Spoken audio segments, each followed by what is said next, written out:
Bonjour les amis, bienvenue à la 6e vidéo de notre série de vidéos consacrée au barycentre.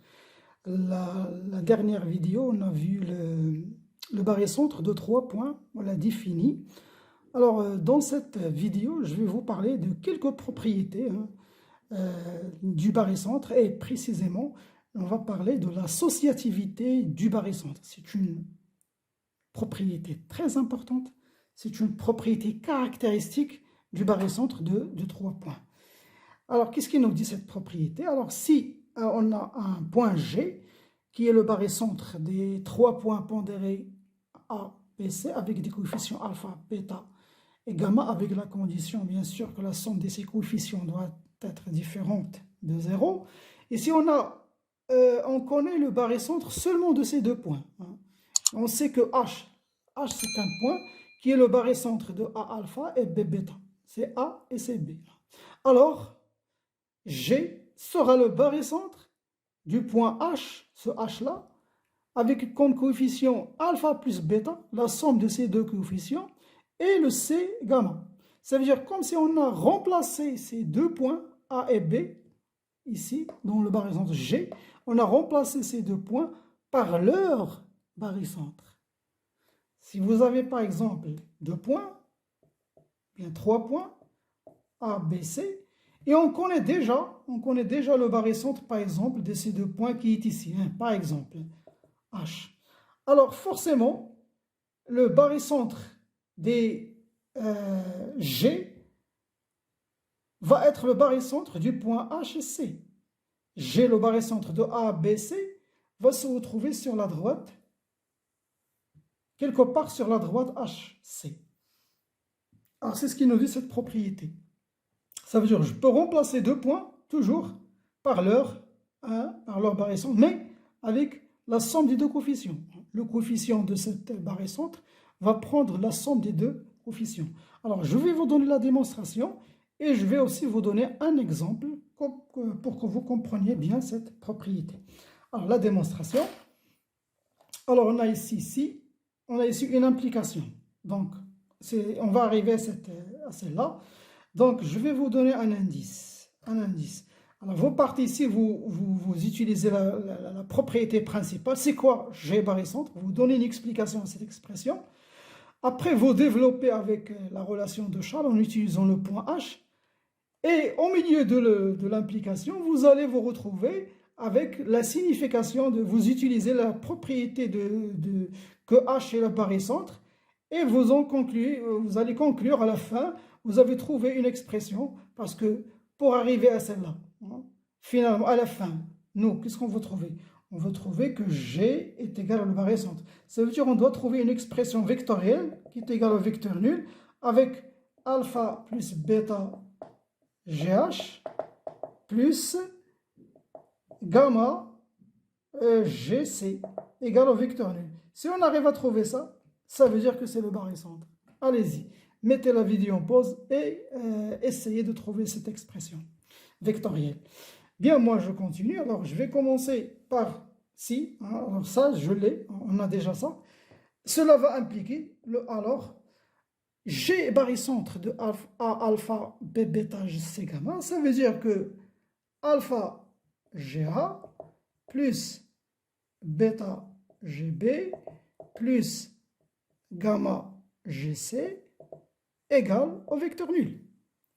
On utilise la relation de Charles ici et ici avec le point H. Ça va nous donner, cela implique que alpha GH plus HA, je ne vais pas encore développer, je vais aller doucement, plus bêta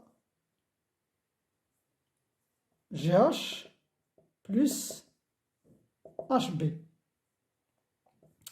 Plus, là, je ne vais pas utiliser la relation de Charles, je vais garder le GC tel qu'elle est.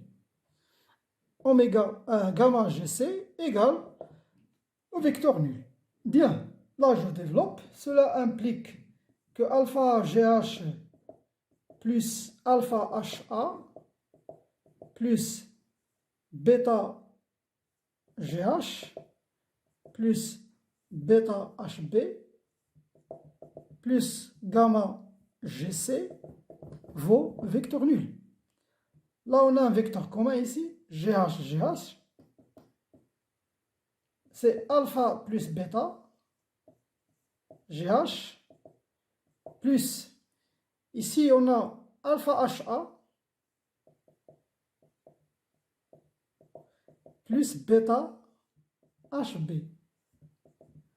Et là, vous avez gamma GC égale au vecteur nul. Regardons cette expression. Alpha HA plus bêta HB. Qu'est-ce qu'on a ici? On a que H est le barycentre de A alpha et B bêta. Ça veut dire quoi cette écriture? Ça veut dire tout simplement que alpha HA et bêta HB vaut le vecteur nul. Là, j'utilise cette deuxième supposition. Donc, si cela vaut le vecteur nul, cela implique que alpha plus bêta GH, cela vaut le vecteur nul. Donc, ce qu'il me reste, c'est gamma GC. Ça vaut le vecteur nul. Et comme je vous l'ai expliqué dans la vidéo précédente, c'est toujours quand on a une expression comme ça, un réel fois GH, plus un réel fois GC, voilà le point G qui se répète, ça veut dire forcément, cela implique que G est le barycentre de ces deux points, H et C. G est le barycentre du point H avec le coefficient, le voilà, hein, alpha plus bêta, et le point C avec le coefficient gamma. Et voilà ce qui est démontré. Bien, alors je vous donne un exemple. Ça nous aide beaucoup, cette propriété, à tracer le barycentre de 3 points, si on connaît le barycentre des deux autres. Alors, donnons un exemple. Si par exemple, on a G et le barycentre des points pondérés A avec le coefficient 1, B avec le coefficient 2 et C avec le coefficient 3. Et on prend un point H qui est le barycentre de ces deux points. Barycentre de A avec le coefficient 1 et B avec le coefficient 2. Voilà, donc je peux conclure ça. Si j'ai cette propriété, ces deux données, hein, G et le barycentre et H, cela implique quoi? Qu'est-ce qu'on sait d'après la propriété qu'on vient de dire? Cela implique que G sera le barycentre, G et le barycentre. J'associe ces deux points, c'est de là que vient l'associativité. Alors, je vais prendre le point H, je vais remplacer A et B, ces deux points, je vais le remplacer ici, comme si vous dites comme ça, vous remplacez tout ça, vous le remplacez par H. Voilà, vous mettez H, mais avec la somme 1 plus 2. C'est ça notre propriété. Voilà, donc je remets tout à sa place. A1, B2. Voilà, c'est ce que je vais créer ici. Ça veut dire H avec le coefficient 1 plus 2. 1 plus 2, c'est 3. Donc, c'est H, 3. Et C, 3. Et vous voyez, je me retrouve avec une expression très simple. Parce qu'on a le même coefficient. Ça veut dire que G sera le milieu du point HC. Et c'est là la force de cette propriété. Il nous aide beaucoup à ce genre d'exercice. Donc, je prends les points A, B, C, et on sait on connaît déjà, hein, H.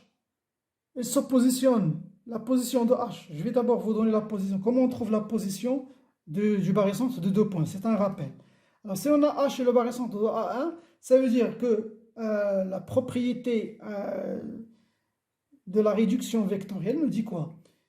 Ça veut dire, quel que soit M, hein, donc quel que soit M dans le plan, on aura toujours que 1 plus 2 fois MH sera égal à 1, ça veut dire fois MA, plus 2 fois MB. Ça, c'est juste un rappel de ce qu'on a déjà vu. Et pour trouver le point H, on remplace M par A. Alors, si j'ai... Alors, je peux calculer maintenant. 1 plus 2, c'est 3. Voilà. Pour que vous sachiez d'où vient le 3, tout simplement. Alors, si M égale à A, ça veut dire que 3AH est égal à AA, qui va être égal à le vecteur nul, plus 2AB. Ça, c'est le vecteur nul, donc 3AH va être égal à 2AB, et donc 2AAH, c'est le 2 tiers de AB. Voilà, donc si on veut dessiner maintenant, voici A, voici B, je vais diviser mon segment en 3 parties, c'est là où se trouve H. Et si j'ai par exemple ici le point C, maintenant, le point C, alors si je veux trouver G, le barycentre de ces 3 points, je n'ai qu'à trouver le barycentre G de H et C. Ça veut dire H et C. Ça veut dire qu'il suffit juste de trouver, puisque G est le barycentre de H3 et C3, ça veut dire qu'il est le milieu de HC.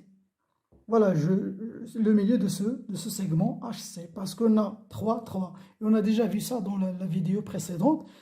C'est la propriété d'isobarycentre. Ça, c'est l'isobarycentre G et l'isobarycentre de points H et C. Et c'est très simple à trouver. Voilà, on a trouvé maintenant G, le barycentre de ces 3 points, avec cette propriété de l'associativité. Voilà, j'espère que cette vidéo vous est intéressante. Si vous n'êtes pas encore abonné, c'est l'occasion de le faire. Encouragez-nous avec des commentaires et partagez le contenu avec vos camarades. Et à la prochaine.